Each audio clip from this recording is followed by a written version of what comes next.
Sir, आपने अपने जीवन के 2 दशक से अधिक टाइम ग्रुप को दिए, एक तरीके से हम ये मान के चलें। तो आपने कई महान संपादकों के साथ काम किया होगा, उस समय तो बड़े-बड़े अच्छे और बड़े महान संपादक थे।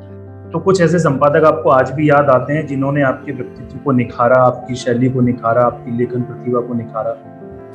देखिए, मेरे लेखन शैली को और पत्रकारी व्यक्तित्व को अगर निखारा तो इसका श्रेय तो मैं 2-3 लोगों को ही दूंगा जिनके साथ मैंने काम किया हो या न किया हो। जैसे राहुल बारपोते जी के साथ मैंने कभी काम नहीं किया, लेकिन राहुल बारपोते जी दुनिया के प्रधान संपादक थे, उनसे मैंने बहुत सीखा, उनसे मैं मिलता जुलता रहता। फिर राजेंद्र माथुर जी मैं कहूँगा कि मेरे पत्रकारी जीवन में जो भी संस्कार मूलतः मुझ में आए हैं और वो सकारात्मक संस्कार मुझे राजेंद्र माथुर जी से मिले। वरना हो सकता है कि जैसे पत्रकारिता की दुनिया में बहुत से छोटा शकील हैं, तो हम लोग भी उस तरफ जाने की ललक मन में पैदा हो सकती थी। लेकिन राजेंद्र माथुर जी ने हमेशा ये इस बात का ध्यान रखा और हमारे दिमाग में ये संस्कार घुसाए कि पत्रकारिता एक सकारात्मक काम है और जो पत्रकार है उसको किस तरह पत्रकार ही बने रहना चाहिए।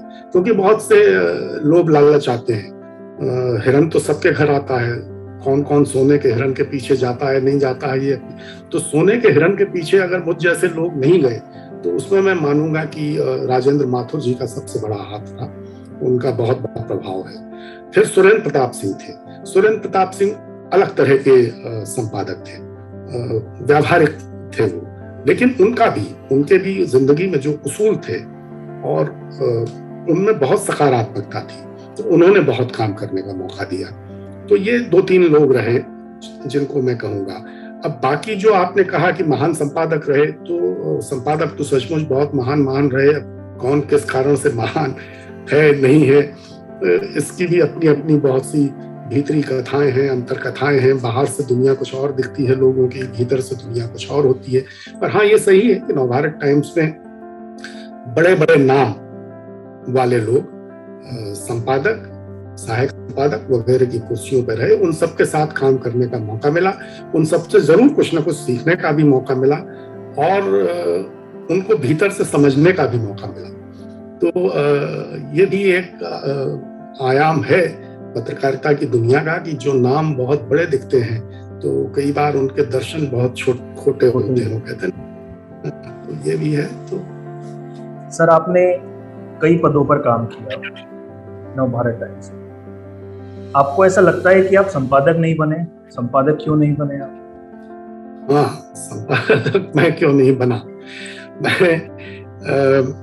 मुझे संपादक बनाना आसान नहीं होता किसी के भी लिए, और मुझे संपादक बना सकने लायक जो लोग थे वो दुर्भाग्य से बहुत जल्दी इस दुनिया से चले गए।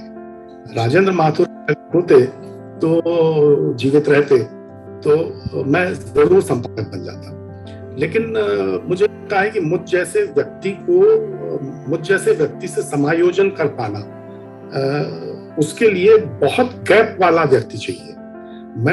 मेरा जो भी कद है छोटा मोटा, उससे बहुत बड़े कद का संपादक या व्यक्ति तो मुझे समायोजित कर सकता है, लेकिन थोड़ा बहुत अगर आसपास का है तो वो असुरक्षित महसूस करता है। तो इस वजह से मैं संपादक नहीं बन पाया। दूसरा क्या है कि मुझे लगता है कि मेरे में भी एक ये खामी है कि मैं शायद टीम वर्क का व्यक्ति नहीं हूँ। मुझे अकेले को कोई काम सौंप दिया जाए तो उसको तो मैं बहुत अच्छी तरह कर सकता हूँ, लेकिन अगर मुझे कहा जाए कि 10 लोगों की टीम के साथ या 8 लोगों की टीम के साथ या 6 लोगों की टीम के साथ काम करना है तो पता नहीं मैं वो काम कर पाता ठीक से या नहीं कर पाता, तो उसमें ये होगा। तो इस वजह से मैं संपादक कभी नहीं बन पाया।